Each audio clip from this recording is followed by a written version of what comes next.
Sir అందరికీ నమస్తే sir. నా ఫ్రెండ్స్ అందరికీ హ్యాపీ వెల్కమ్. నేను ఉషారాణి. నేను 6th నుంచి ఇంటర్ వరకు ఇక్కడే చదివాను.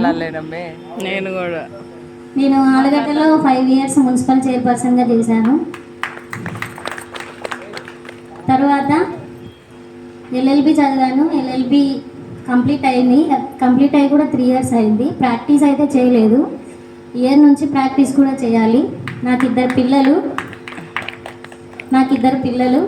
మా ఆయన డయాలసిస్ ఇన్ఛార్జ్ శాంతిరామ్ హాస్పిటల్లో. ప్రస్తుతం అయితే చాలా బాగున్నాము.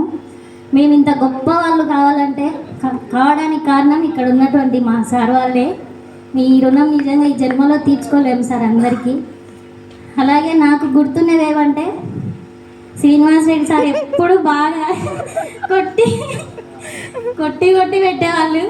అంత బాగా కొట్టినారు కాబట్టి ఇంత మంచిగా ప్రయోజకులం అయ్యాము. అలాగే ఎప్పుడు లేట్ కమ్మని ఇంకా లేట్ వస్తే పీఈటీ సార్ ఏం చేస్తాడు, తాడు తీసుకొని అంత కొట్టడమే. తాడు మామూలుగా బెత్తం కూడా కాదు, తాడు తీసుకొని బాగా కొట్టేవాళ్ళు. ఇంకా అందరూ కొన్ని మాత్రమే గుర్తున్నాయి. ఎక్కువ గుర్తుంది ఎవరంటే Srinivas Reddy sir, PET sir మాత్రమే. ఎందుకంటే ఎప్పుడు వాళ్ళే ఎక్కువ శిక్షణలో పెట్టేవాళ్ళు కాబట్టి వాళ్ళ గురించి గుర్తుంది. నాకైతే గుర్తుంది వాళ్ళిద్దరి గురించి మాత్రమే కాబట్టి వాళ్ళిద్దరి గురించి చెప్పాను. Thank you sir.